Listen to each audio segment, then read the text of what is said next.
Mahigit 48 hours nang nakakalipas simula nung pinakawalan ni-release yung ating mga alaga nung linggo sa Vigan, Ilocos Sur para sa port lap na nagaganap na BBC Manila ngayong Summer Derby Race 2025. Ito ang update mga kalapatids. Wala pa rin yung isa nating alaga. Yung laging nauunang grisel natin, hindi pa rin nagpapakita. Araw na ng Martes ngayon, alas 2 pasado ng hapon, pero wala pa rin yung ating ibon. Sa ganito katagal na panahon na lumipas na, maliit na ang tsansa na makabalik pa yung ating alaga. Dahil siyempre sa haba ng panahon, magugutom yung ating ibon at kapag ka-survivability instinct na ang sumipa sa kanya, malamang yan siya ay makituka sa ibang kulungan na magiging dahilan para mabihag yung ating munting kaibigan. Mabuti sana kung sa dadaanan niyang lugar ay may mga available na matutuka siya sa wild. Pero ang gayon ay maliit ang tsansa. Kaya hindi na tayo aasa pa na uuwian pa tayo ng ating alaga. Kung sakasakaling uuwi, mas maganda, pero hindi na tayo aasa sa kanya. Sa halip, magpo-focus tayo kung ano lang naiwan dito sa atin, itong isang ibon na ito na maisasampa pa natin para sa 5th lap to Gigaraw sa Biyernes para sa liparan sa Linggo.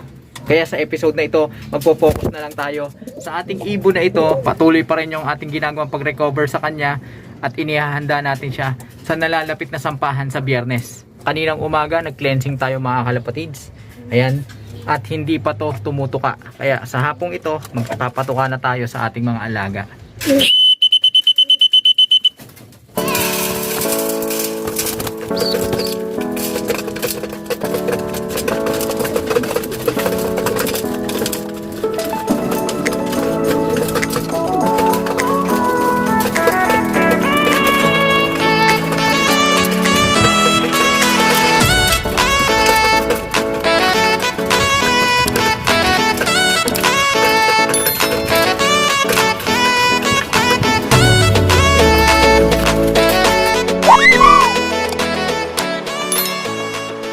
Okay mga kalapatids, tapos na tumuka yung ating mga alaga, tapos na rin uminom ng ating inihandang juice sa kanila.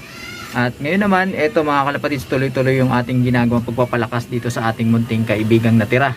Eto, ibigay natin siya. Pang maintenance lang mga kalapatids dahil nga naubos niya yung mga sustansya na nasa kanyang katawan nung linggo. Ayan, tinutuka niya no. Kung may tatapon, yan yung mga kalapatids, nagkukusa. Nagkukusang vitamins. Walang yung ibon to.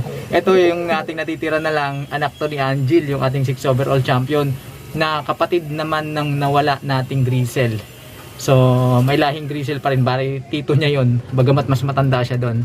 At half sibling din ng ating ibon na si Jessie, na ipinanlipad natin nung nakaraan sa norte. Susubukan ko muna to mga kalapatids para all set na itong ating alaga at makakapagpahinga na siya. Okay mga kalapatids, nasubukan na natin ng vitamins itong ibon na ito. At sa ngayon, unti-unti nang nakakabawi yung kanyang katawan dahil nung nakaraan sa ating naging pauwian, talagang gumaan at namayat itong ating munting kaibigan. Samantala sa araw na ito, sinimulan na rin natin siyang i-deprive at hinarangan na natin yung pwesto ng kanyang pares dahil ayan, naglabas na ng itlog mga kalapatids. Unang itlog yan, so in-expect natin yung pangalawa pa. Nasusunod naman so far yung schedule na ating inaasahan, kaya lang hindi lang talaga maiwasan na itong ibon na ito dapat naglabas na rin to ng itlog halos sabay lang kasi sabay lang natin sila pinagpares, di ba, kung yung matatandaan.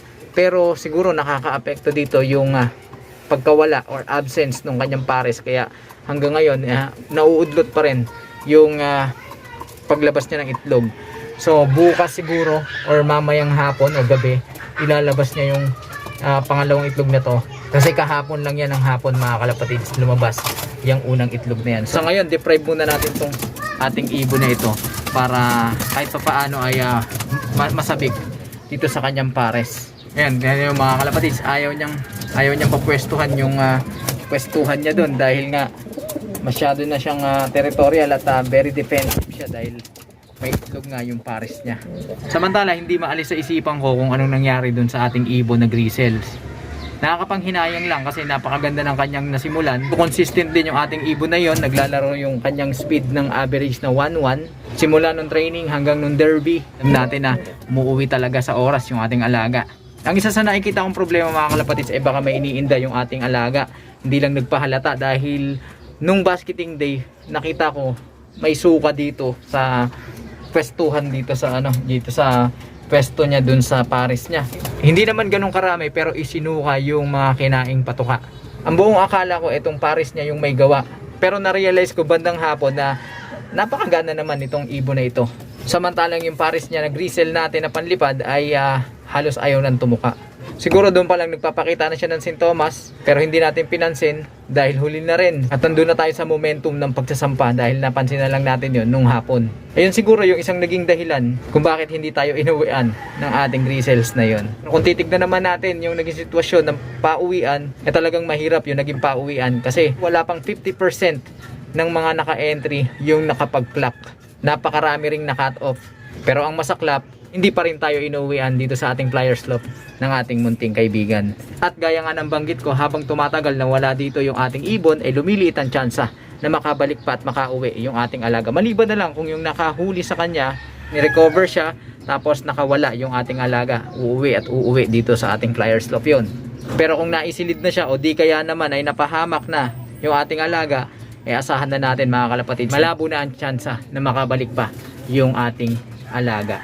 Kaya ibibigay na lang natin yung ating buong atensyon dito sa ating natitirang warriors. At sana sa darating na liparan sa Tugigaraw ay makauwi at makapag-clock itong ating ibon na ito. Buti na lang talaga kahit papaano naglabas na ng itlog etong ating inahin na ito. Sayang yung grisel natin hanggang ngayon di pa rin naglalabas ng itlog na to. Sana maglabas din to mga kalapatids. Siguro magpapares ako ng isa para ipapayaya na lang natin kung sakasakali.